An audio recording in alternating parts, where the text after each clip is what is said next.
This should actually be a crime. This person should be held criminally responsible.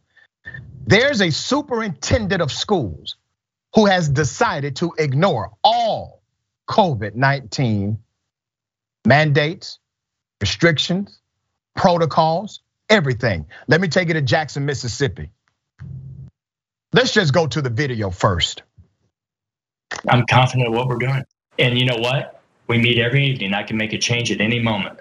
And I will make a change if I see it's necessary. Superintendent John Stryker's COVID-19 plan at schools in Jackson County, Mississippi. Masks, vaccines, and quarantines are voluntary. He says he's chosen quality education over pandemic fear. We lost a teacher to COVID, and it broke our heart. I wept, okay? It's very hard on me, but when I'm making my decisions, I need to do the best I can as a leader to make non-emotional decisions. But your non-emotional decision is to do nothing, right? Well, that seems a little weird. I'm using the data, and so, I feel that our kids are safe relative to the other schools with those options. There are around 9,000 students in the Jackson County School District. School started August 5th. And the latest complete report from the district shows an astonishing 6.4% of students have COVID.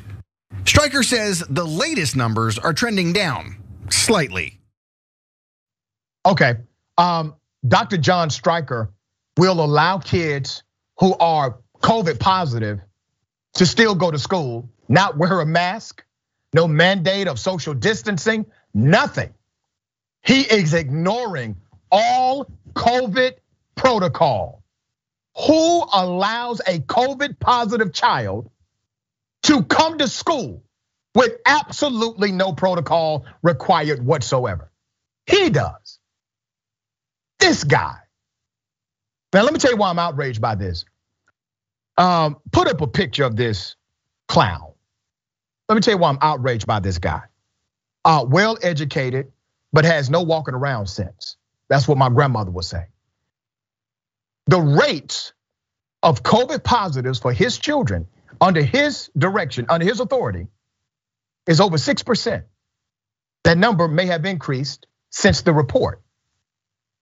Now, I want to contrast that to another district actually utilizing common sense COVID. Now, remember, his is over 6%. Here's another. Let's go to the second video.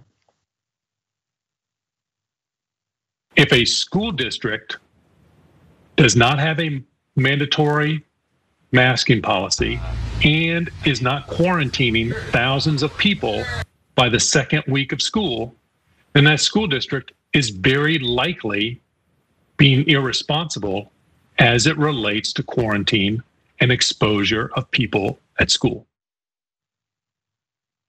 Okay. There's this contrast, all right? If you follow the protocols, what we have seen in places all over the country is a COVID positive rate of children of less than 1%. The rate is less than 1%. This cat is damn near hitting 7%, and already there's a teacher that has died. And according to him, he wept. He wept. But as a leader, he has to make these decisions. This is extreme, should be criminal. The Delta variant is impacting our young people like never before. But here you have it. You have your school leadership. Let me tell you the irony inside of this. You do know if you have the flu, that same school district will send you home. But if you have COVID, they will not. Dina, why is this not criminal? It might be actually. The former governor of Michigan, Snyder, is actually on trial for a criminal misdemeanor for his neglect of the flood crisis. So to me, this seems awfully similar.